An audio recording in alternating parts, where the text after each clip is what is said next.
This is Carl Trueman Lecture. Wow, it's a tiny. Oh, yeah. Yep, so we can just throw that Clip on my belt. probably inside your, do you have a bunch of other stuff in there?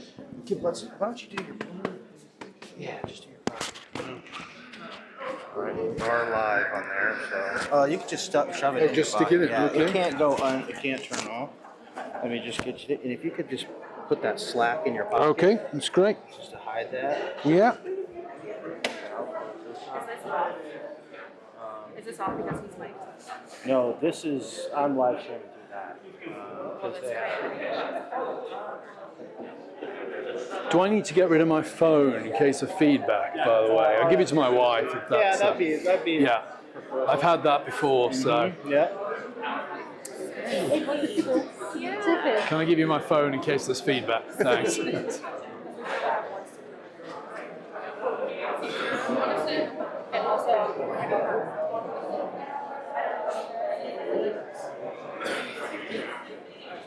Yeah.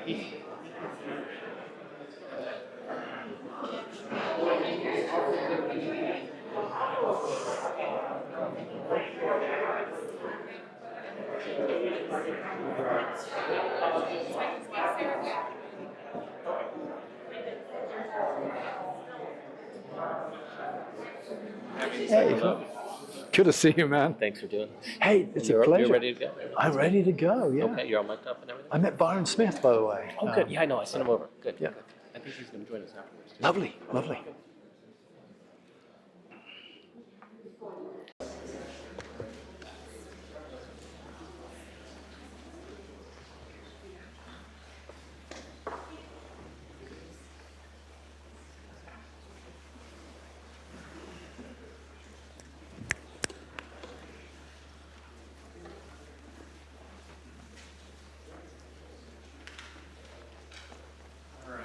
Good evening. I'm I'm the director of the Center for Citizenship and Constitutional Government. It's so great to see such a great crowd on a February night here in South Bend. We have lots of new friends here tonight, so let me just say a few words about the Center. The Center's mission is to promote research and teaching, education about our constitutional principles, especially the principles of the American founding. One of the things we do is a public lecture series, like our lecture tonight. I hope if you find this lecture interesting or other lectures like it of interest, make sure you sign up for our website. You can do that. Anna and Lauren here, or me, give us your email address after the lecture. We're going to have a nice reception afterwards. Or go to our website, constudies.nd.edu, and there's a link there where you can sign up for our email list, I think. Okay. So sign up, and then you'll get an invitation to all of our events. In that light, let me highlight two events that are coming up. After spring break in March 18, 19, and 20, we're having our True Lectures, True Family. It's an endowed lecture series. One of the nation's leading constitutional historians, Judd Campbell, will be delivering 3 lectures on natural rights in the American founding. It's a very controversial interpretation of natural rights. So that's Wednesday, Thursday, and Friday. And then on Friday, we're going to have 2 commentators, including Tom West from Hillsdale College and Philip Hamburger from Columbia University, 2 titans in academia. And then one more announcement. This is actually the first time this is being made public, so you're the first to know. On April 9th in Washington, D.C., we will be co-sponsoring a conference with the Catholic University of America on Catholicism and the Declaration of Independence. So 250 years on the American experiment. And our keynote speaker for that event will be the Wall Street Journal's Peggy Noonan. So if you find yourself in Washington or you want to travel to Washington with us, that's going to be on Thursday, April 9th. We live stream almost all of our events, and you can find all of our lectures on our website. We'll be live streaming this lecture tonight, so thank you also to those online who are joining us. Okay, we have a tradition here of having a student introduce our speaker, and I'm going to introduce Lillian properly in just a second. Let me say one word about something that Lillian shared with me just a few minutes ago. Professor Trueman has been teaching a class called The Abolition of Man. And the class has met 10 times, it's a 1-credit course, and at the conclusion of the class, I was just informed, and I say, this has never happened to any of my classes, the students asked if they could meet with him again. Which is quite a testimony to how good the class must have been. So in the class is Lillian Jockman. Lillian is a senior here at Notre Dame and a constitutional studies minor, and she'll introduce our speaker.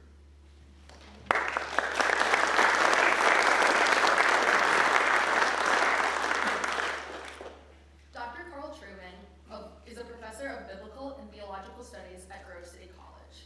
He is spending the current academic year at Notre Dame as a visiting scholar with the Center for Citizenship and Constitutional Government. He is also a contributing editor at First Things and a fellow at the Ethics and Public Policy Center. Originally a specialist in Reformation and post-Reformation Protestant thought, Dr. Trueman's more recent work has focused on identity, critical theory, and the impact of the sexual revolution. Two of his most recent books are The Rise and Triumph of the Modern Self, Expressive Individualism, Cultural Amnesia, and the Road to Sexual Revolution, and To Change All World, Critical Theory from Marx to Marcuse. His newest book, which he will be drawing on from tonight, is The Desecration of Man, How the Rejection of God Degrades Our Humanity. Please join me in welcoming Dr. Carl Trueman.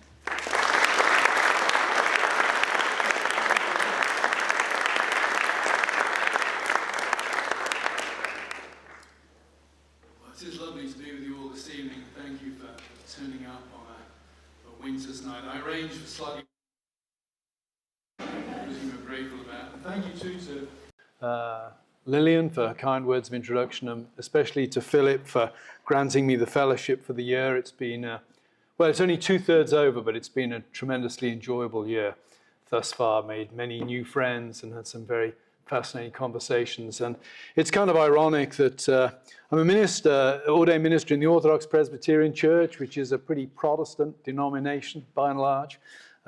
I suspect I'm under constant suspicion because of the company that I generally keep. I think probably over the last decade, my fondest memories all connect to things that have taken place because of Catholic patronage, whether it's First Things or Princeton under Robert George or Notre Dame. So delighted to be here, delighted to be speaking to you all on this topic. A little bit of background before I open up this topic. As I was preparing this lecture some weeks ago, my mind went back to the very first paper I submitted when I was a doctoral student at the University of Aberdeen. And I handed the paper in, and it came back to me from my supervisor, covered in red ink. I still own it because when he gave it back, he said, "You need to keep this, put it on a file, and if ever you're tempted to become proud, take it out and look at it and remind yourself of what rubbish you once were." He handed it back to me and he said, "I know who you think the bad guys are. You don't have to tell me. Your task as a historian is to tell me why these people thought the way they did in the context in which they lived." And that's been my sort of guiding North Star ever since. That my primary concern in my work has been, in some sense, to bracket out the truth question, or at least the truth question as a driving force of analysis, and to ask the question, why? Those of you who read my book, The Rise and Triumph of the Modern Self, will know that the driving force of that book was not to attack any particular form of identity politics. It was to ask the question, why is the statement, "I am a man trapped in a woman's body," or "I am a woman trapped in a man's body," why has that statement become plausible in a way that 30, 40, 50 years ago, they wouldn't have even had the categories to know what it was trying to claim? And that drives my latest book, The Desecration of Man. It arises, the book really arose out of my dissatisfaction with an approach to modernity that focuses on disenchantment. The idea that modernity leads to a disenchanted world. I think I'm right in saying that the first person who tries to argue for something like that is Friedrich Schiller at the end of the 18th, beginning of the 19th century. It becomes more famous, of course, with Max Weber, who develops a sociological theory around it. My work on critical theory brought me into contact with the writings of George Lukács, the Hungarian Marxist. And Lukács really expresses, I think, the idea of disenchantment quite well when he talks about the rise of the commodity form. And what Lukács is really getting at there is that as capitalism advances, everybody, everything becomes exchangeable in terms of money. That individuals lose their individuality and become simply lines on a balance sheet. I always think of Christmas Carol when I think of that, you know, when Cratchit asks for a day off at Christmas. And Scrooge says to Cratchit, you know, Christmas Day, poor excuse for picking a man's pocket every 25th of December. Cratchit is simply to Scrooge the money that he cost Scrooge. And that contrasts, of course, with Fezziwig's Ball and that exchange between Scrooge and the Ghost of Christmas Past, when the Ghost of Christmas Past is trying to make the point that it didn't cost Fezziwig much, but he treated his employees like human beings, not like items on a balance sheet. The difference between Fezziwig and Scrooge, one might say, is that caused by disenchantment. But I became conscious that disenchantment couldn't explain everything that's going on in the world in which we find ourselves. And my attention was grabbed by another phrase, not by "I'm a woman trapped in a man's body," but by the changing language surrounding abortion. Now here I'm not wanting to make a point about the legitimacy or not of abortion. I simply want to observe how the language has changed over recent decades. In the 1990s, as I understand it in American politics, the pro-choice lobby argued that abortion should be safe, legal, and rare. It strikes me that that's a kind of disenchanted statement in many ways. Human life has lost its mystery. Hey, the world is not as it should be. Sometimes we have to do things we'd rather not do. And if we've got to do those things, then let's make them safe, legal, and rare. That's quite a striking contrast to the language used in 2024 by the pro-choice lobby, which was that of celebrating abortion as a human right, shouting one's abortion, even wearing T-shirts or buying baseball caps with shouting your abortion on them. I was chatting to an Orthodox Jewish friend today, was telling me that his wife had noted in her school that one of the kids, I think it's a middle school, was wearing a necklace that had abortion on it. And when his wife had inquired about why the child was wearing this necklace, the child had responded that it was something she was passionate about. It seems to me that the passion surrounding something like abortion in the modern world is not simply explicable in terms of disenchantment. Something else is going on. And I want to suggest tonight that that other thing going on is what I call desecration, which has been a theme bubbling under the surface of modernity, but I don't think has yet received the attention that it merits or deserves. It's touched on, of course, by Marx and Engels in the Communist Manifesto. Talk about the Communist Manifesto. I have to give it this compliment and say it's got to be the most literarily impressive political manifesto ever written. A few years ago, I read a few biographies of Marx in the anniversary of his birth, and one of them actually told you where different communist leaders had got to in Das Kapital before they gave up. I don't think Fidel Castro had got much beyond page 150. You know, it's an incredibly boring tome, but the manifesto contains passages of literary passion, if not genius. Let me read you one of the famous passages. Constant revolutionizing of production, uninterrupted disturbance of all social conditions, everlasting uncertainty and agitation distinguish the bourgeois epoch from all earlier ones. All fixed, fast-frozen relations with their train of ancient and venerable prejudices and opinions are swept away. All new-formed ones become antiquated before they can ossify. All that is solid melts into air. And here's the phrase, all that is holy is profaned.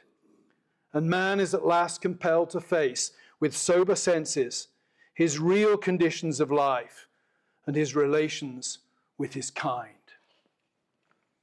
Desecration. All that is holy is profaned. What Marx and Engels are talking about there, of course, is what I would describe as desecration by process. The saying is industrialization, as industrial capitalism advances, all of the old ways of doing things and all of the old ways of thinking must give way. Everything that we once considered sacrosanct will be swept away in the tidal wave of social change that industrial capital, industrial technology brings in its wake. It's the kind of thing described, I mentioned Dickens already, but another favorite of mine, Thomas Hardy. If you read Jude the Obscure, it really is a book in some sense wrestling with the impact of the process of industrial modernization on what it means to be a human being in the 19th century. I also have a soft spot for Hardy because I grew up in Hardy country, and I sympathize with the losers in every single one of his books. I'm a country boy to the tips of my fingers. But I want to suggest that desecration by process is not fully adequate for us to understand what is going on. Desecration also carries intentional psychological freight. I might add, jumping forward really in my lecture here, to say desecration brings certain delights and pleasures to us as human beings. Now, to understand this, I first want to go very briefly to the normative notion of the self that I think characterizes modernity, and that is expressive individualism. I don't want to spend a lot of time on this. I wrote a long, boring book on it. You can read that if you wish, if you have nothing better to do with your time. But expressive individualism captures in some ways the way we think about ourselves and who we are today compared to the past. It's a response to the malaise of personal insignificance produced by the liquefied social conditions of modernity. That's a pompous way of saying the world seems very unstable now, and that makes it very difficult to know who we are. If you grew up in my village back in Gloucestershire in the 12th century and somebody had said to you, "Who are you?" Very simple answer. You'd have answered in terms of your family, your location, the trade that your family pursued, the church where all your family were baptized, married, and buried. You wouldn't travel more than 40 miles from where you were born. Everything about you would be pretty fixed. Life may not be pleasant. There were no analgesics for a start, no antibiotics. But it would at least be stable. And if you move to 1300, similar answers, 1400, similar answers. All starts to change around 1450, 1500. We live in the wake of that era, really. But expressive individualism emerges as all of those givens fall away. And the net result is it focuses on the inner space. Inner feelings become more and more important for who you are. What I want to point out this evening, I don't want to explore that in any detail, but point out what I would say are the cultural effects of that. One of the things that does is it means that inherited values and institutions that cultivate those inherited traditional values come to be seen as oppressive. The sources of what might be described, or what is described as inauthenticity. If you read Yuval Levine, the political scientist, on the nature of institutions. I heard him give lectures on this a few years ago in Princeton. Yuval Levine makes the point that in modernity, or in late modernity that we live in now, institutions have changed in their function. They've changed from being places of formation via the transmission of authoritative values from the past to the present, to places of performance. Realization of a subjectively understood inner reality. My students will have heard this before, but I always love to tell an anecdote. It's probably at least 45 years ago this happened, but it's one of the few things I remember about my grammar school days. It was a state school, paid for by the government, boys from humble backgrounds, you had to pass a test to get in, but when you got in, it was very traditional. And I remember walking home one evening, wearing my uniform, tie, blazer, everything. My shirt was untucked. Outside of school hours, off school property. And I heard the second master, the vice principal, shouting at me, "You boy, tuck your shirt in. You are bringing the name of the school into public disrepute." If he did that, I was a bit joking, if he did that today, I'd sue him for $10 million. You know, and I wouldn't be giving a lecture tonight, I'd be on a Bond villain yacht in the Caribbean or something. I tucked my shirt in. I don't think I told my parents, because I'd have had more of the same at home. There's a whole vision of institutions behind that that has completely passed away. I now see news stories in America about kids, you know, suing their schools because the teachers told them to get a haircut. We had very strict haircut rules at my school, actually. We weren't allowed to touch the collar. The institution was a place of formation. They become places of performance. You couldn't graduate at the University of Cambridge. There was a sock inspection before you were allowed to graduate to make sure all the men were wearing black socks. Because if you weren't wearing black socks, you weren't allowed to graduate. And the graduation ceremony took all of 15 minutes. You walked in, some guy said something in Latin, you knelt before him and he banged you on the head and you went out. The philosophy of graduation was not the celebration of individual achievement. It was you had earned your right to become a lifelong member of the college. It was about being formed to be part of the team. I break out in hives at graduation at Grove City College every year because all my students are expressing themselves and their individuality. And it's so countercultural to an English grammar school boy from the 1980s. Institutions move from places of formation to places of performance. Philip Rieff, the psychological sociologist, also points out that it transforms the culture makers, the cultural elites. Rieff makes this point. He says they move from being transmitters of traditional values to being transgressors of traditional values. They no longer see their role as the preservation or the modification of a culture. They see their role as the overturning of a culture. He says as well, you will see a decline in the importance of those institutions that form you.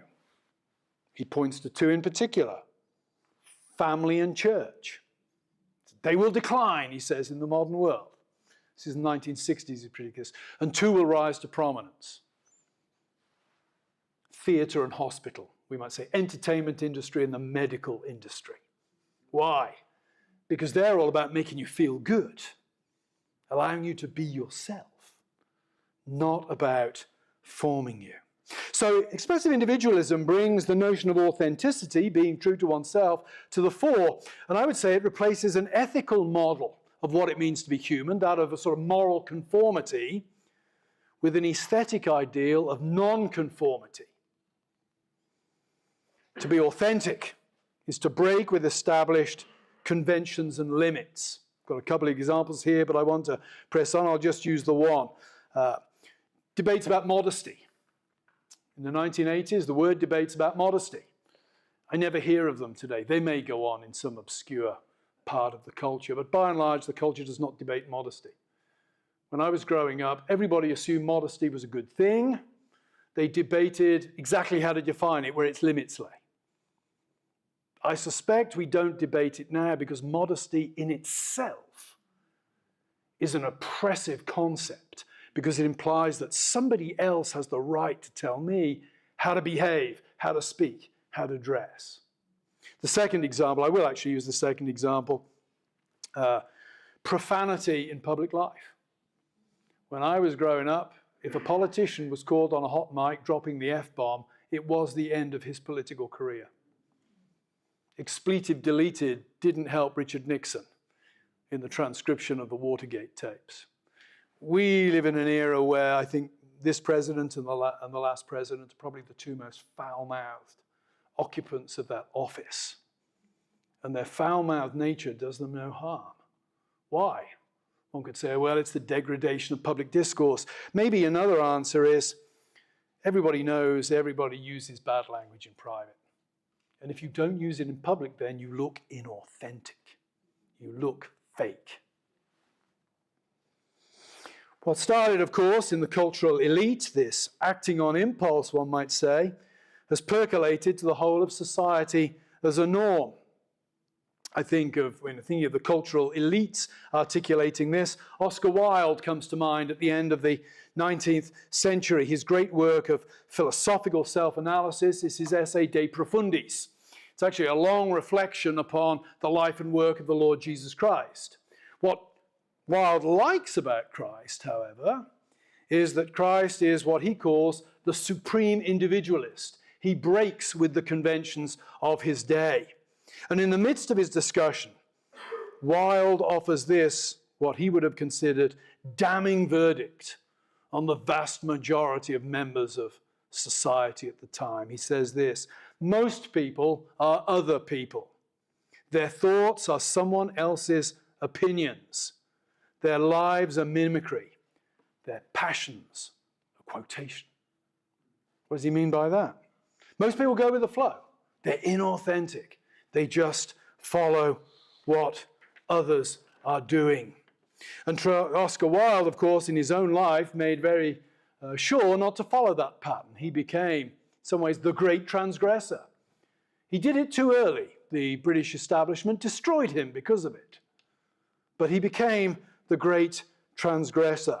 One might say that Wilde's greatest work of art was Wilde himself, a great self-creator. So, expressive individualism then has cultural implications. I want to now move and say that I also think that expressive individualism, because it pushes transgression, inevitably, at least in the West, push desecration as well.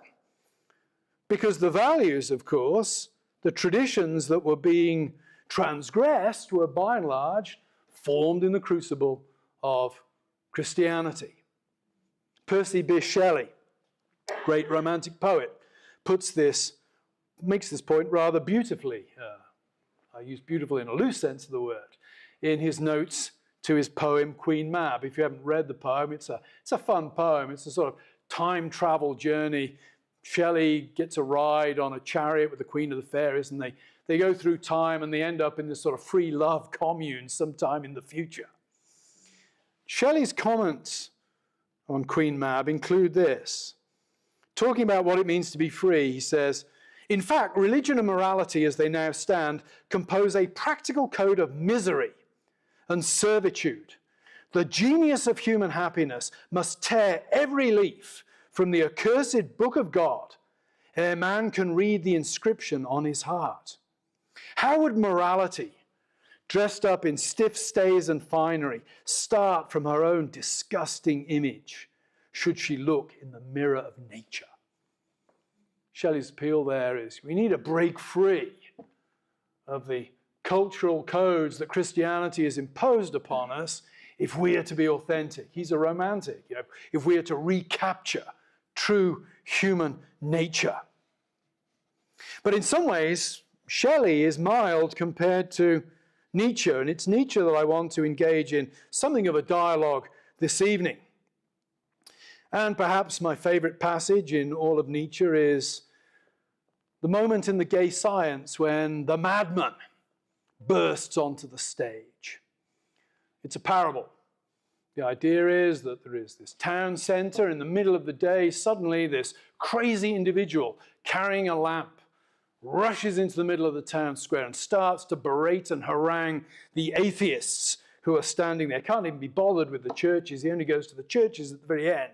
He's berating and haranguing the atheists. And the atheists, of course, very happy that God does not exist. What the madman points out is you can't get rid of God and carry on as if everything else continues in the same fashion. And Nietzsche, being Nietzsche, puts it in a beautiful literary way. I said to the students when we were talking about this the other week, I hesitate to comment on passages like this in Nietzsche because any commentary inevitably dulls their impact somewhat. But I am going to read it and then I am going to comment on it, taking that risk. Here's what the madman says as he looks at the smug atheists around. How shall we comfort ourselves, the murderers of all murderers? What was holiest and mightiest of all that the world has yet owned has bled to death under our knives. Who will wipe this blood off us? What water is there for us to clean ourselves? What festivals of atonement? What sacred games shall we have to invent? Is not the greatness of this deed too great for us? Must we ourselves not become gods, simply to appear worthy of it? There has never been a greater deed, and whoever is born after us, for the sake of this deed, he will belong to our higher history than all history hitherto. Notice a few things about that passage. One, notice the language of exhilaration. He's saying, we've got God's blood on our hands. How exhilarating is that? What can you do that makes you feel like God beyond having the blood of God on your hands? But it's also terrifying because Nietzsche's saying to these atheists, he said, so you guys cannot carry on as if nothing's happened. You cannot do a Kant. You cannot pretend that there's this thing called human nature. You cannot pretend that there is a moral structure to the universe once you've got rid of the metaphysical principle that made that a reality in the first place. And that's terrifying. Saying there, do we have the nerve to become gods ourselves, is what he's asking.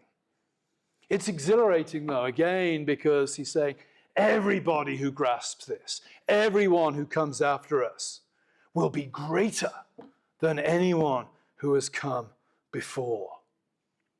And behind all this is that fear that Wilde expresses, and I think that Nietzsche characterizes as nihilism. Nihilism, often Nietzsche is referred to as a nihilist philosopher. He would have denied that.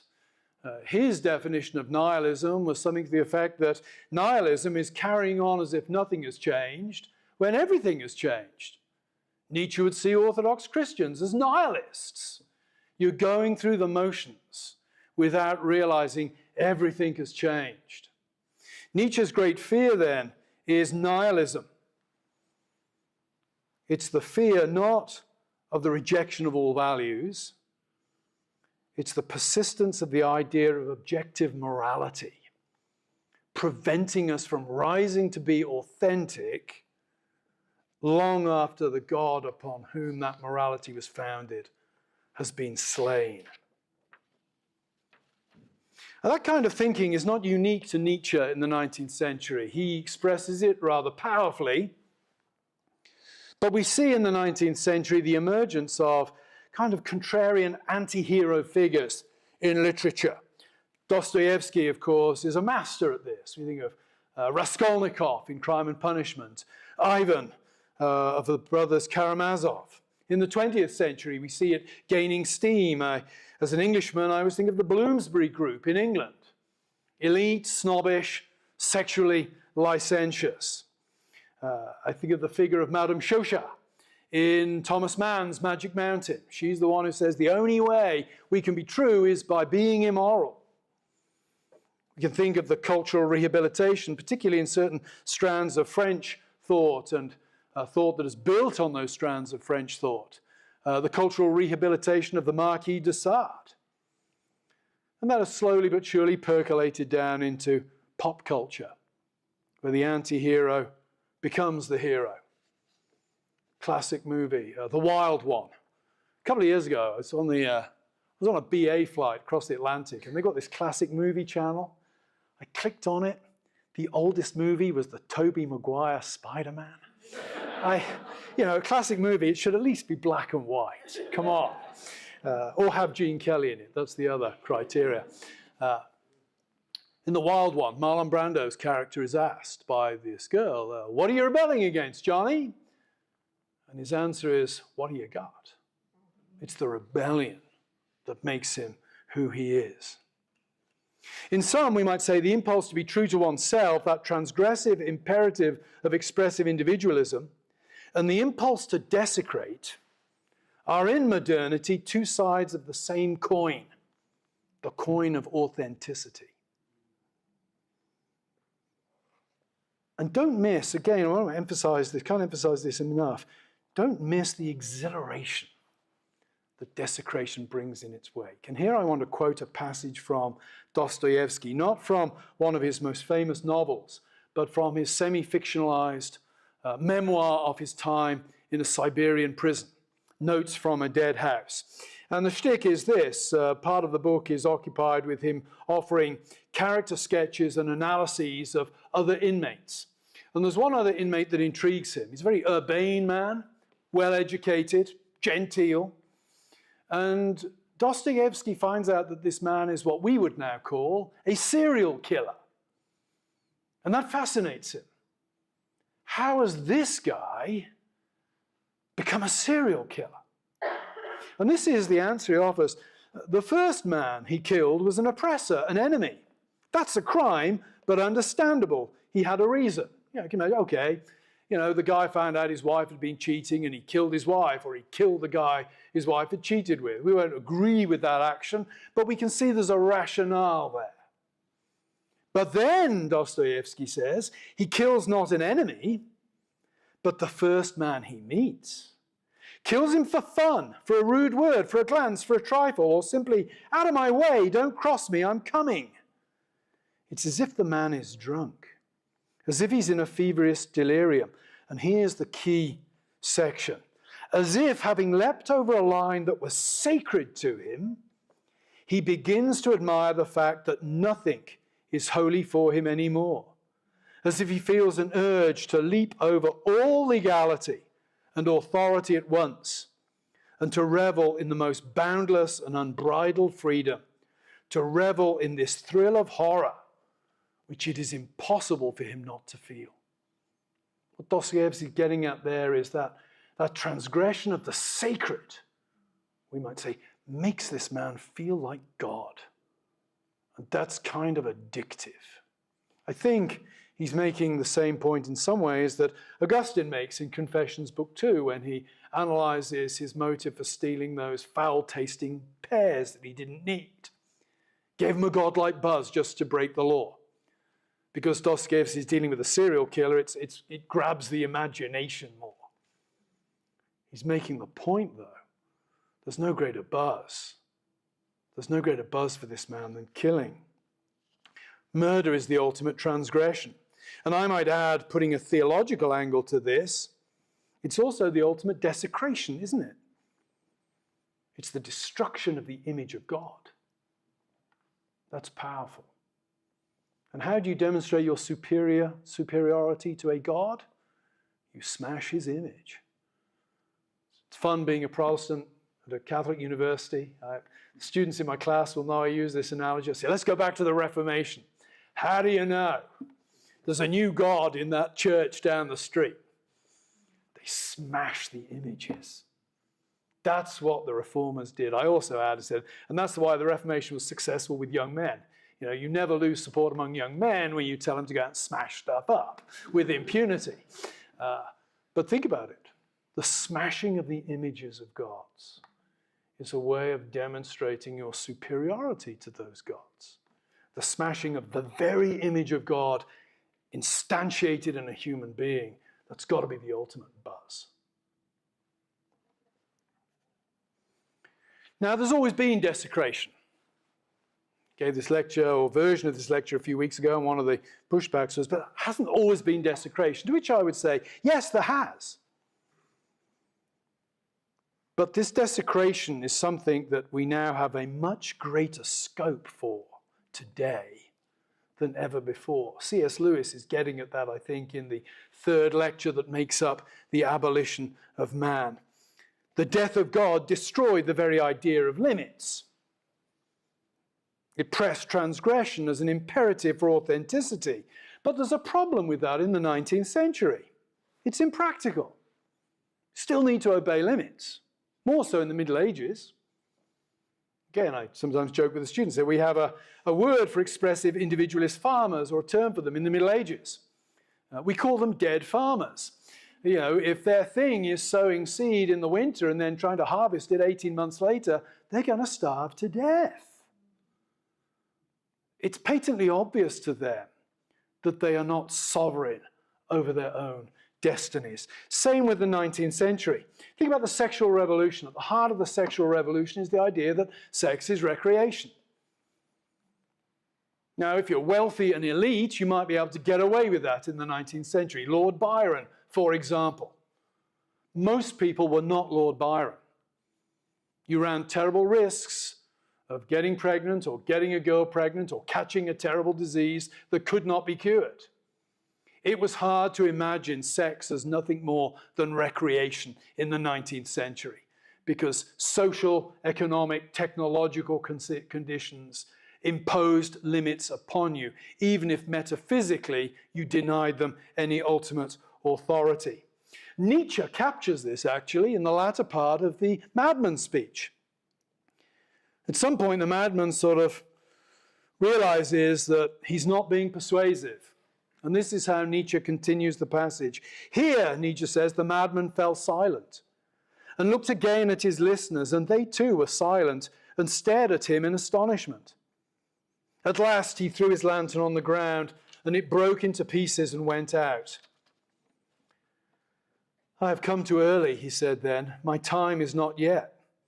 This tremendous event is still on its way, still wandering. It has not yet reached the ears of men. Lightning and thunder require time. The light of the stars requires time. Deeds, though done, still require time to be seen and heard. This deed is still more distant from them than most distant stars. And yet they have done it themselves. He's saying there, yeah, my ideas are correct, but it's too early for them to be plausible. Nietzsche, I think, very much identifies with the madman. There's a passage in his autobiography, Ecce Homo. Gotta love a guy who names his own autobiography after words applied in the Vulgate Bible to the Lord Jesus Christ, of course. Humility not being a great virtue of the German philosopher. Bear in mind that Nietzsche was a man that by the time he went mad in 1889, I think there had been only one lecture given on his philosophy in the whole of Europe, and he was struggling to get stuff published. His thought had almost no impact in his own time. But this is how he describes himself in his autobiography. I know my fate. One day my name will be associated with the memory of something tremendous. A crisis without equal on earth, the most profound collision of conscience, a decision that was conjured up against everything that had been believed, demanded, hallowed so far. I am no man. I am dynamite. I was going to shiver down my spine when I read that passage. That's incredible. Nobody had heard of the guy in the 19th century. Last time I looked at citations, indices, I think I was right in saying that Michel Foucault was the most cited man in the humanities. Some years since I've looked. Foucault shaped by Nietzsche. Nietzsche was unknown in his own lifetime, and I would argue has completely transformed higher education, if not culture, in the 21st century. Marx and Nietzsche share this in common. They both died in obscurity and reshaped the 150 years that followed after them. We live, I think, now in the hour of the madman. Why? Modern technology. Technology we have now is not that of the old industrial world, but one that allows us to think that we can control, even manufacture the very heart of who we are. And that shatters limits and means that teleology, ends, is something we consider to be within our own power at this point. Hans Jonas, the German philosopher, wrote this in 1984, thinking about ethics. All previous ethics, whether in the form of issuing direct enjoinders to do and not do certain things, or in the form of defining principles for such enjoinders, or in the form of establishing the ground of obligation for obeying such principles, had these interconnected tacit premises in common. That human condition, determined by the nature of man and the nature of things, was given once for all. That the human good on that basis was readily determinable, and that the range of human action, and therefore responsibility, was narrowly circumscribed.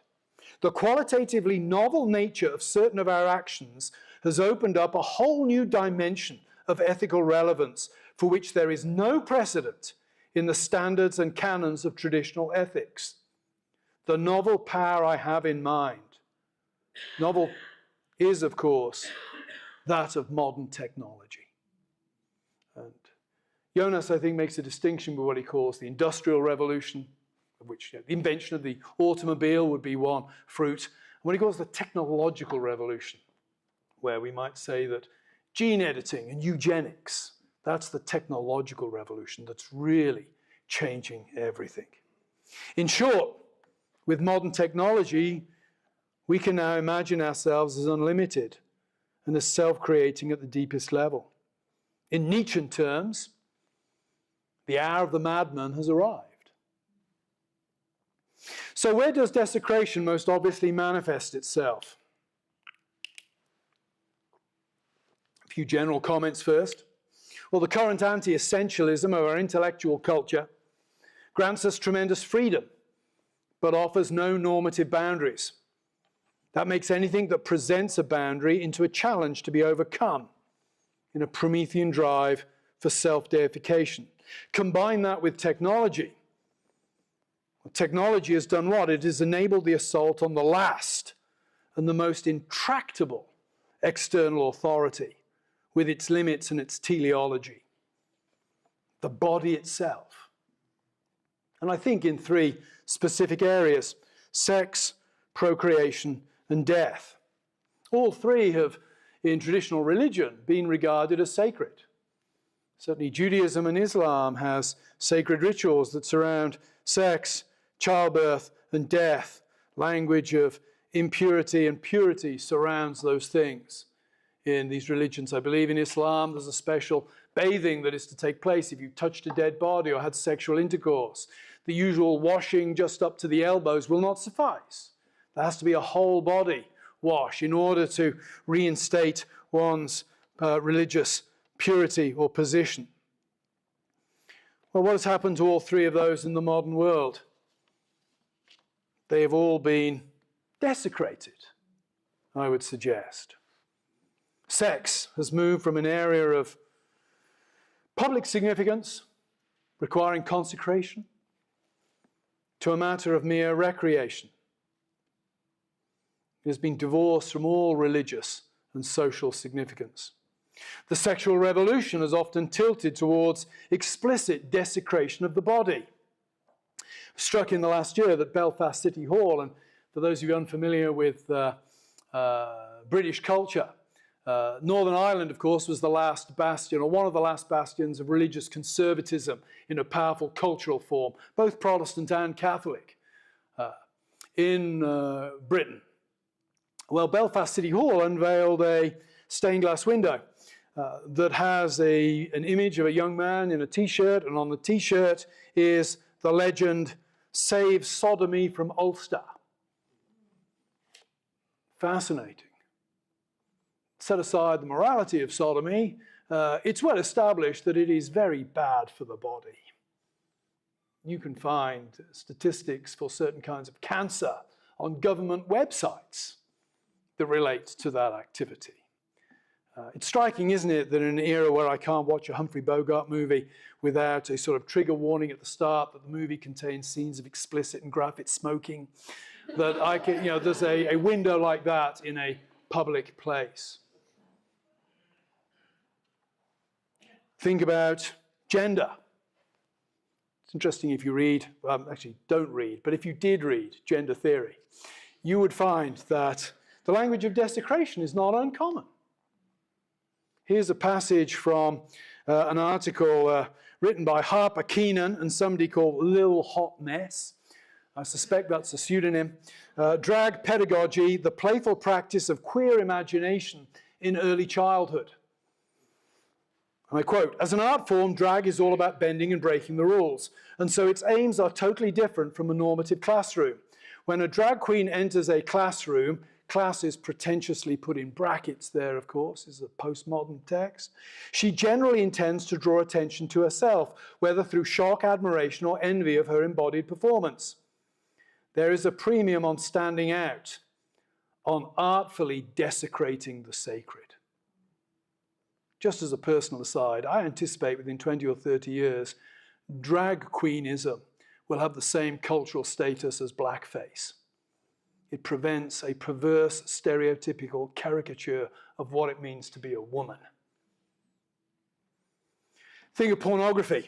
Pornography is, in some ways, it's a classic Lukács kind of move, isn't it? It's the triumph of the commodity form over that most sacred of human activities, sexual relations, that act which is to lead to the godlike creation of new life. It's sex divorced from any interpersonal or relational interaction whatsoever. I gave a version of this lecture at Yale 2 weeks ago. On the Saturday, I got an email from one of the students who'd been there who said, I thought of your lecture on Friday night. And I said, what? He said, I thought of it for this reason. I went to a bar in Manhattan with my girlfriend and a group of her friends who'd just taken the LSAT to celebrate. And I looked at the television screens behind the bar expecting to see a Knicks game. And I saw pornography of a kind that I don't feel I can tell you what it was in an email. Fascinating.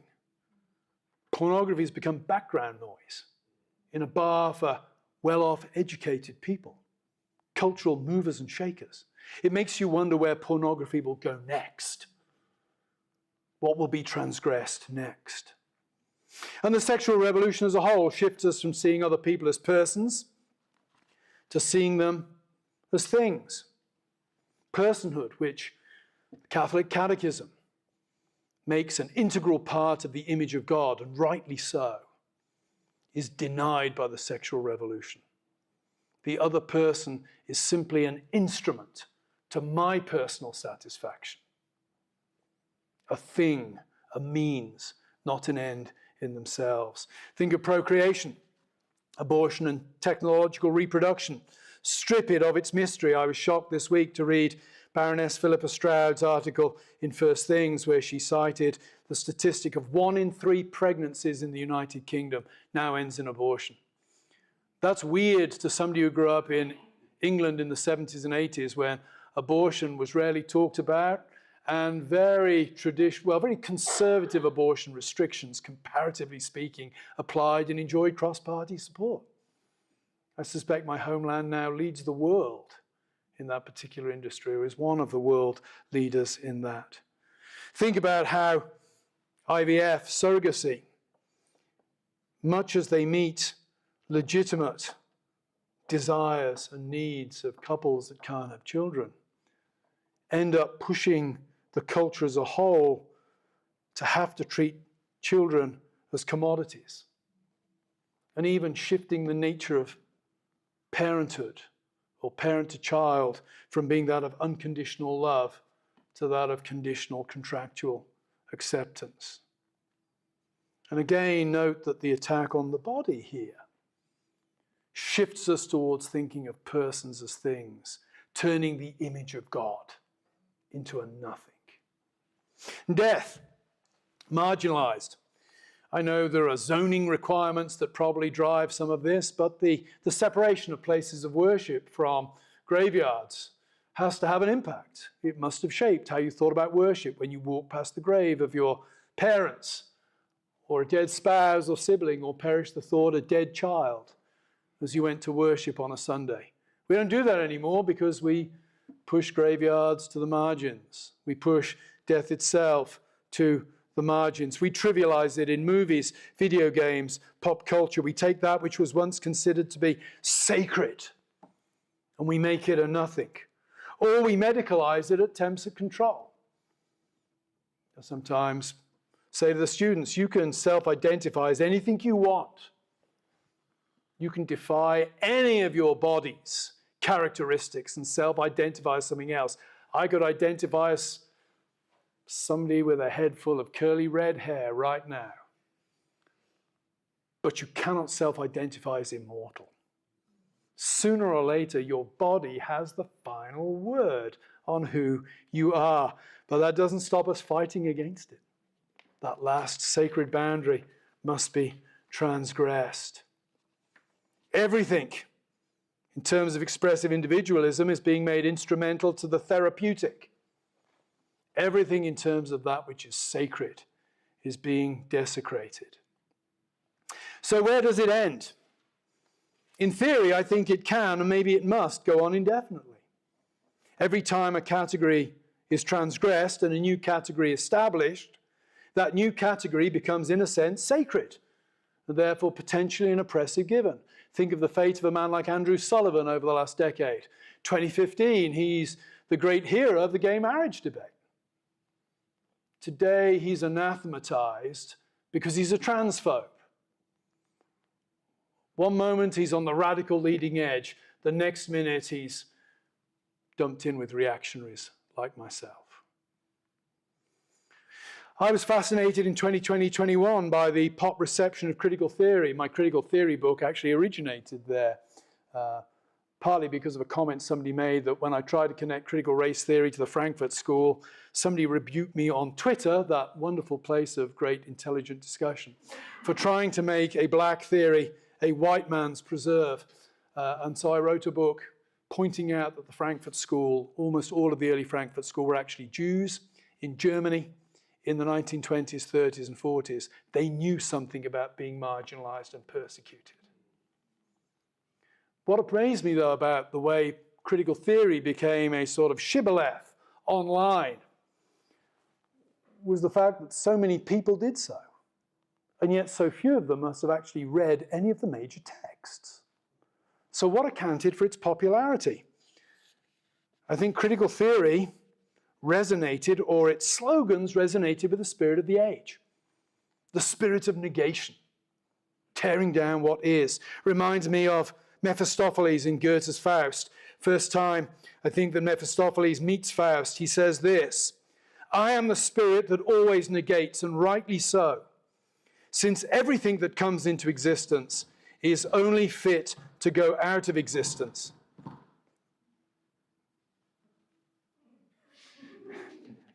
And it would be better if nothing ever got started.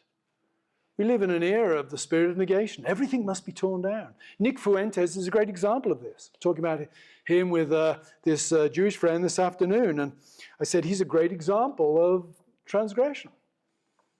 He drops the F-bomb everywhere, he loves Hitler, and he just shouts louder.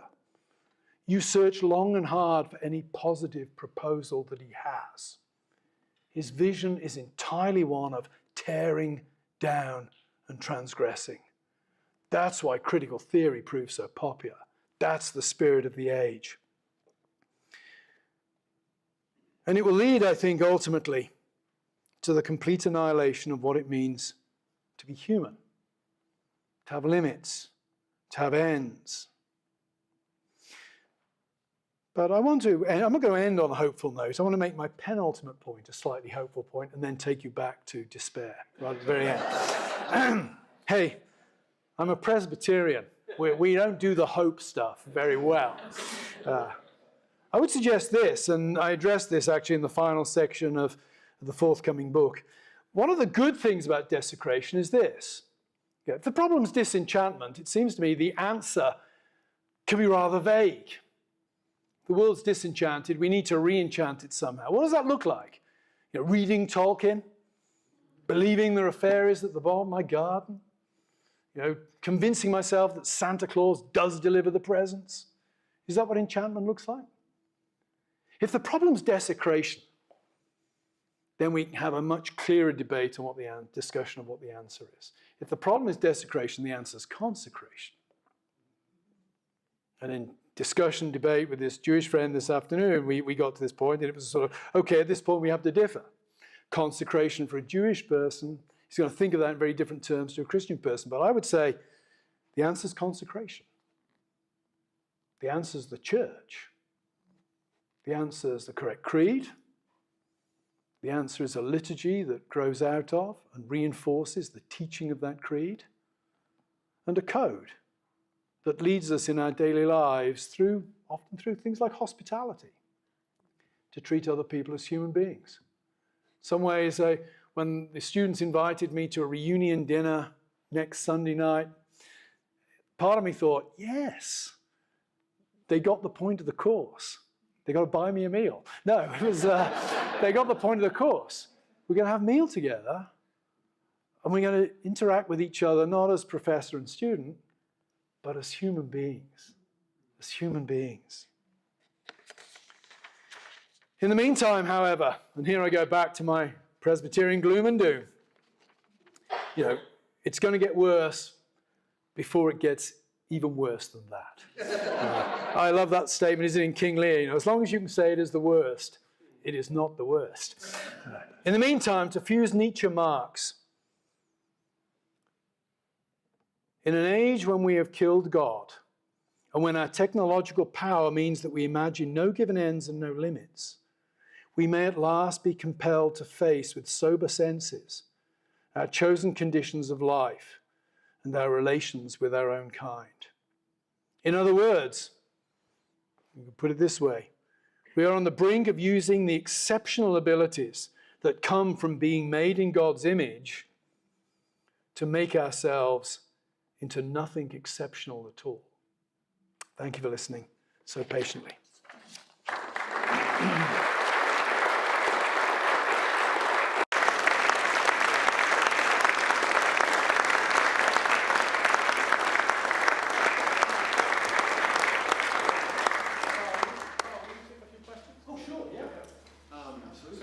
Two traditions here. One is that we invite a student to ask first questions.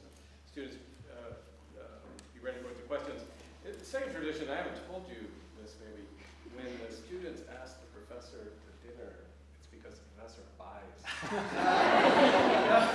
That's very dehumanizing. Any students, graduate students, undergraduates, with a question? Yeah, and tell us who you are. Yeah, no, Alphonsus. I don't think I need the mic. No, we need it from the recording, please. Oh, okay. Stand up so we can see you. Hi everyone, I'm Alphonsus. I'm a junior from Singapore studying computer science. My question is, what do you make of the resurgence of religiosity among the technological elite in some quarters of Silicon Valley today? I mean, these are the people who are on the forefront, right, of that relentless drive for self-creation, and they're looking for God. What do you make of that? Peter Thiel has been, zipping across the planet, giving lectures on the Antichrist. Yeah, Thiel interests me because he seemed a little confused when Ross Douthat asked him about whether the human race should continue or not. So I'm not sure that he is A particularly consistent person on this. But in general, I would draw an analogy to what happens after the Second World War. After the Second World War, there is a now forgotten tremendous resurgence of interest in Christianity in particular and religion in general among intellectuals, such that the Partisan Review in 49-50 runs a series of articles from leading intellectuals. And the opening editorial of that section says something like, maybe if the first half of the 20th century was known as the 50 years where religion died, maybe the second half will be known as the time when it comes back. Well, it didn't. But the analogy I would draw is this. I think after the Second World War, when you have Auschwitz and you have the atom bomb, the question of what it means to be human really comes to the fore for thoughtful people. Even Jean-Paul Sartre says something to the effect of the human race will be completely different in the future because the first time in her history she will have to decide to continue to exist and not destroy herself. So I would say we're at a similar point now, and the people you're pointing to, in some ways, they're in the vanguard of the dismantling of what it means to be human, or the challenging of what it means to be human. But they are human. And it has to raise serious questions in their minds about, can we find limits? Are there limits we should obey? And that, I think, is going to take them in the direction of some sort of metaphysical grounding, of which religion provides the most obvious. Whether it proves to be a long-lasting phenomenon, I don't know. I certainly think as Christians we should take advantage of it while it lasts. It's great that Peter Thiel is addressing Christian themes. It's great that Niall Ferguson and his wife Ayaan Hirsi Ali are now professing Christianity and attending church. We should pray and hope that lasting roots are being put down. We shouldn't assume that. But I think we live at a moment where, speaking to Americans, I shouldn't have to say, Americans always see problems as opportunities, or always used to anyway. The problem is, what does it mean to be human? That's an opportunity. And I've noticed myself, even in the last few years, in fact, the trigger for the Desecration book was a podcast I did with a couple of guys in the UK. They do this thing called the Trigonometry podcast. And they're sort of a bit Joe Rogan-y. They were secular guys. They'd belonged to the old left. And they had me on the podcast. And the first question they asked was, is it possible to build a moral world without God? And in the process of the conversation, I realized that both of them had recently become fathers. I'm thinking, okay, so that question is pressing in on you now. But the other interesting aspect of that question was, it wasn't a gotcha. I've been in plenty of situations where people have asked me that question and it's just been a springboard for mockery. No, these were atheists seriously asking, have you got better answers to the challenges we're facing than we have? And I believe at least one of them is now a regular church attender. I don't know where he stands in terms of whether he would say he's a Christian or whether he just goes to church. But I think we stand at a real moment of opportunity as Christians for being able to make our case to those who are seriously asking questions because the stakes are suddenly so high. And kudos to you for being in computer science. I think it's a great place where we want thoughtful people working and having an influence. Another student question? Okay, let's open it up to anyone. If you could stand up and let us know who you are. Please, sir. And away from the microphone, please. Yeah. Thank you. Hi, I'm John DeVries from St. Joseph, Michigan. Even though we don't have a lot of information about that particular time period, what you're describing sounds very similar to the antediluvian age in terms of the direction of the culture and that kind of thing. I'm just wondering if you would, how you see where we're going as being different than what we know of the world before the flood in terms of the proliferation of violence and sexuality and that kind of thing. Is it different now than that? If so, how? I think if I was to draw a biblical analogy, I'd go to the book of Judges. In those days, there was no king in Israel, and everybody did what was right in his own eyes. And I made it go to Judges 19 and say, look at Judges 19, look at the fate of the Levite's concubine, who is, if not raped to death, raped to the point of death and then murdered by her own husband, the Levite, as he dismembers her. She's just a thing.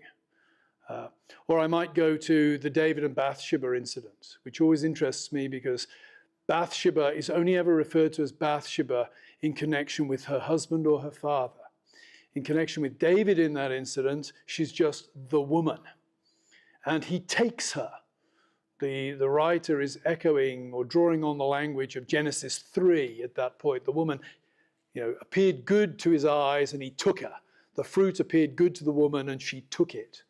So I would say, I'm not sure that the flood is that significant in my understanding of analogies to the biblical narrative. I think the book of Judges might be the place where I would go, and maybe some of the kingdom narratives. All right, I'm going to take the moderator's prerogative and ask a question. And you had to know this was coming. You're at a Catholic institution. I've been waiting to ask this question for 6 months. So. Why am I yes. You're the first person to ever ask that. You return to sex over and over in your talk, and appropriately so, I think. And it is where we are co-creators with our Creator. Yeah. And it is at the fundamental root of what it means to be human, and also I think the fundamental place of division, right, within the culture. Those who would turn it to recreation, and those who would see us as co-creators with God.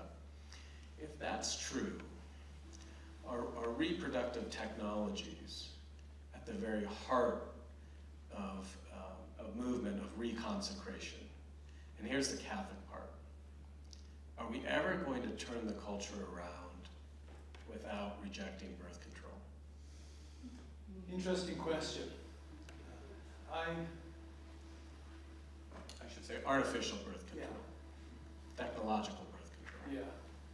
I was very struck. Struck with the last document we looked at in the Abolition of Man class was a recent lecture given by Mary Harrington, where she refers to the birth control pill as the first transhumanist technology. Now, one could debate that, but the point she's making is it's the first the first drug that was produced to stop a body from functioning in a normal and healthy way. So I do think I think birth control has to be part of this discussion. I'm a work in progress on that. What has disturbed me in the last few years is realizing how little thought Protestantism put into its acceptance of birth control. I think the Protestantism that I grew up in, you rightly indicate that it's almost a badge of identity. That's how it functioned. The only movie I ever got into underage was Monty Python's The Meaning of Life. And if you've ever seen, it's not a great movie, but you'll know there's a scene there with a Protestant couple and he's trying to explain to his wife contraception. And he essentially says, it's what makes us not Catholic. And I think we now face the consequences as Protestants of 1930, when Protestantism functionally changed its opinion overnight in a way that was not well thought out. So you're touching me at a point where I feel very vulnerable. It was actually, of all people, it was Andrew Sullivan who got me thinking on that. I was interviewed by him on the day that President Biden signed into law that act, sort of protecting gay marriage. And I asked Andrew at the start of before the interview, I think it was, so why aren't you at the White House? You're the hero of gay marriage. And that's when he said to me, oh, I'm a transphobe now. They don't want me there. But he really hit me hard on contraception. If you accept contraception, you've got to accept gay marriage. I don't agree with that.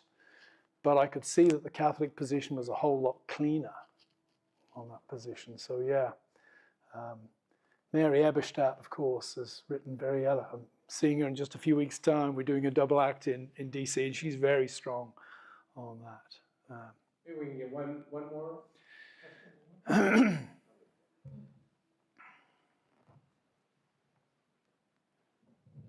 Thanks for the lecture. My name is John Luke. I'm a PhD student here in constitutional studies. My question, I guess, is about boredom. Because it seems to me... Of course, he's one of my students.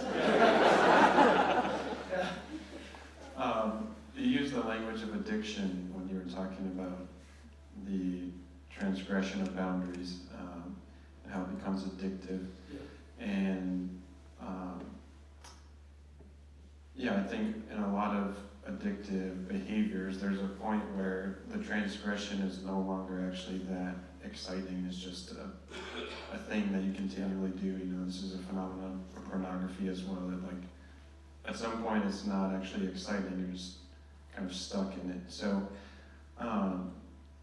do you think that's a point of hope or despair? Because I think you can interpret that as maybe we're just heading towards a brave new world and everyone's kind of be on their drugs and not really thinking, or it could be a point of hope that at some point maybe people will have to wake up and realize that the transgression is not actually leading to happiness. Yeah, I think it could be both. There's a sense in which boredom can lead to further extremes, for example, and there's some evidence in pornography that people get pulled into harder and harder and crazier stuff just to keep the same high. On the other hand, I do think it could well be an opportunity for the church to speak into this. I've thought more in terms of loneliness than boredom. But it seems to me that in an era where we have this epidemic of loneliness, the community of the church can be attractive. It doesn't necessarily make somebody a Christian, but drawing them into church because it's a community is a first step. And I could see the same thing applying there. You know, I was a pastor for some years, and I spoke to various, actually young men over those years, and I'm sure others here who have been in pastoral positions would confirm this. I spoke to various young men in my congregation who were addicted to pornography. None of them were happy with it. None of them were comfortable. They didn't seem able to do anything about it. But they saw that it wasn't right. It did dehumanize them. It led to self-loathing, and they were looking for an answer. So I could see it as a potential point of hope. It probably depends on the individual. You know, there's a variety of how to react to these things, but I could see it as a point of hope. And I think when we see I believe I read somewhere that Notre Dame has seen the largest number of people either recommitting to the church or joining the church this year. And from what I see online, Notre Dame is not unique in that. It seems to be a national phenomenon at Catholic schools. And I would always hesitate to reduce spiritual happenings to sociology and try to give a purely sociological reason. But I'm sure the sociological collapse of community, the rise of loneliness, the debilitating nature of addiction have all played into making the church a more attractive place to seek help. Remind us of the title of the new book and when it comes out. Desecration of Man. I have some postcards here about it if anybody wants one. We will promise to have Dr. Trueman back next year. We can talk about the book some more when it's out. We have copies. The bookstore came and brought copies of 3 of his previous books, and they're for sale. I know some of you've got it before the lecture. You'll sign a few more books if anyone else wants to pick up a book, I'm sure. And we have a lovely reception prepared by my staff, so thank you to Lauren and Diana and to Tyler and Don and the entire staff. So please join us for the reception and join me in thanking our speaker.